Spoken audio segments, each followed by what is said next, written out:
Shalom,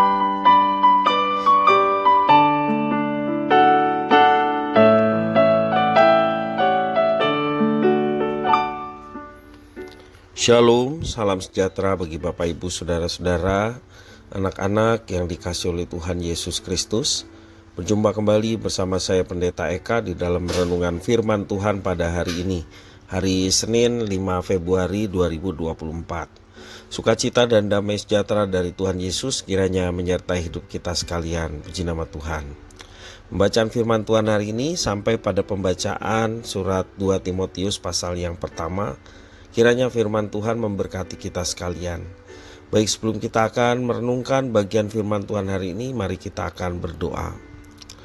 Tuhan Allah Bapa di surga, di dalam nama Tuhan Yesus, kami datang padamu mengucapkan syukur dan terima kasih untuk setiap kebaikan Tuhan, pemeliharaan Tuhan yang sungguh nyata kami alami dari hari ke hari. Biarlah semua kebaikan Tuhan yang kami alami membawa kami semakin hidup mengenal pribadi-Mu dan taat akan firman-Mu. Karena itu setiap kali kami membaca, merenungkan, Engkau berkenan memampukan untuk kami dapat mengerti, memahami, serta menerapkannya dalam hidup kami. Terima kasih Bapa, inilah diri kami sedia belajar firman Tuhan. Demi nama Yesus kami berdoa, amin. 2 Timotius pasal yang pertama ini menjadi perenungan di ayat 13 sampai 18. Demikian firman Tuhan. Peganglah segala sesuatu yang telah engkau dengar daripadaku sebagai contoh ajaran yang sehat, dan lakukanlah itu dalam iman dan kasih dalam Kristus Yesus. Peliharalah harta yang indah yang telah dipercayakannya kepada kita oleh Roh Kudus yang diam di dalam kita.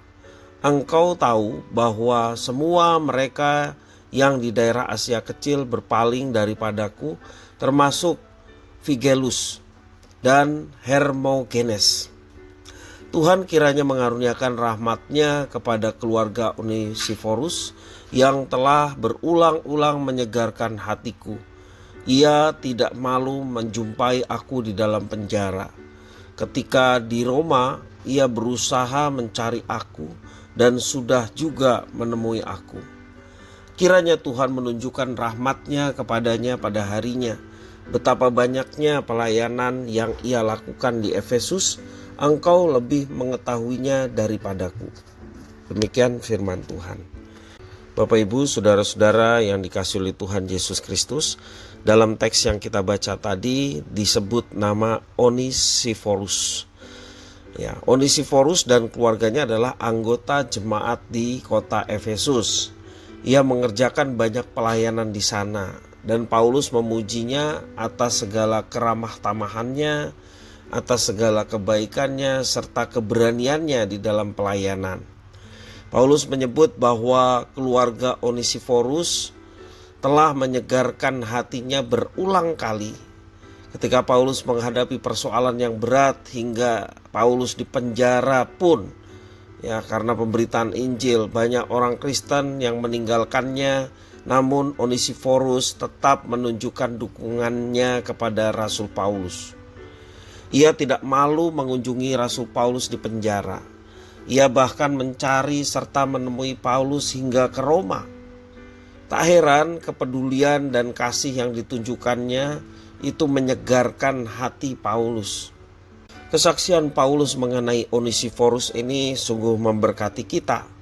Bagaimana kita sebagai orang percaya? Apakah kehadiran kita membawa kesegaran dalam kehidupan seseorang? Atau sebaliknya? Ketika kita bertemu dengan seseorang yang rindu kita bertemu dengannya, kemudian ketika kita bersamanya, kita menghabiskan waktu dengannya. Ada percakapan yang isinya adalah memberikan sukacita, meneguhkan iman, juga memberikan semangat untuk kita tetap setia dalam melayani. Tentunya ketika kita berjumpa dan mendapatkan perkataan orang yang kita jumpai demikian, kita seperti baterai yang dicas sehingga kita semakin mendapatkan kekuatan dan daya kita semakin bertambah-tambah. Namun ada juga orang-orang yang kehadirannya justru membuat kita menjadi kecil hati dan menjadi kurang bersemangat. Ya, bahkan sikap dan tindakan mereka seolah hendak mengatakan bahwa apa yang saya kerjakan tidak berguna alias gagal atau disepelekan. Ya, mereka ibarat pengisap daya yang membuat energi kita menjadi habis dan rasanya menjadi penat dan ingin berhenti untuk melayani. Bapak Ibu Saudara-saudara, seharusnya kita meneladani Onesiforus. Tindakannya sungguh memberikan kekuatan dan kesegaran jiwa dari Paulus.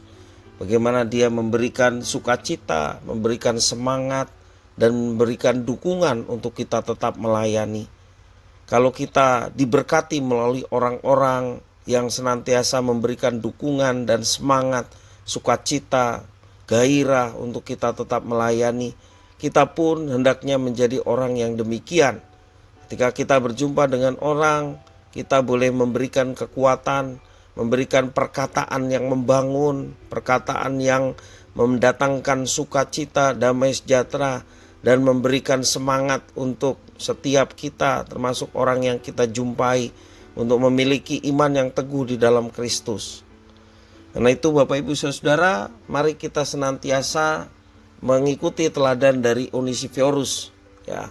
Kehadiran kita membawa kesegaran dan kesejukan bagi orang yang kepadanya kita berbicara dan menaruh kasih, ya. Membesarkan hati, membawa peneguhan hingga orang-orang semakin giat di dalam mengikut Tuhan dan melayani serta mentaati firman-Nya. Kehadiran yang senantiasa menyegarkan hati orang lain, menambah semangat untuk melayani dan mentaati Tuhan di dalam setiap kehidupan kita. Kiranya firman Tuhan memberkati kita. Mari kita berdoa. Tuhan Allah Bapa di surga, di dalam Yesus, terima kasih atas firman-Mu. Mampukan kami untuk menjadi pribadi-pribadi yang memberkati orang lain dalam tutur kata dan tingkah laku, sehingga melalui kehadiran kami banyak orang yang terberkati, menjadikan mereka bersemangat dalam mengikut Tuhan dan mentaati Tuhan dengan setia. Biarlah Tuhan yang menggenapi firman itu dalam diri kami, sehingga kami menjadi pelaku-pelaku firman yang menyenangkan hati-Mu. Terima kasih Bapa, demi nama Yesus Kristus kami berdoa. Haleluya. Amin.